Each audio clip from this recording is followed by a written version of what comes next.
ये फिलिप्स का सिस्टम है और मॉडल नंबर है fw-595। ये 3200 वाट का है। ये नो साउंड में बनने के लिए आया था मेरे पास। ये साउंड आ गया है इसका।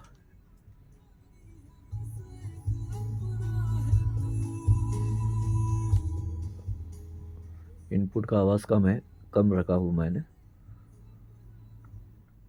बाकी आवाज़ क्लियर आ गया। ये देखो, इसमें फॉल्ट था, देखो ये आईसी का है, TDA नंबर के आईसी है, साउंड आईसी है। इसमें प्रॉब्लम था, ये उसकी पुरानी आईसी। प्रॉब्लम सॉल्व हो गया। Thanks for watching. चैनल को सब्सक्राइब कीजिए।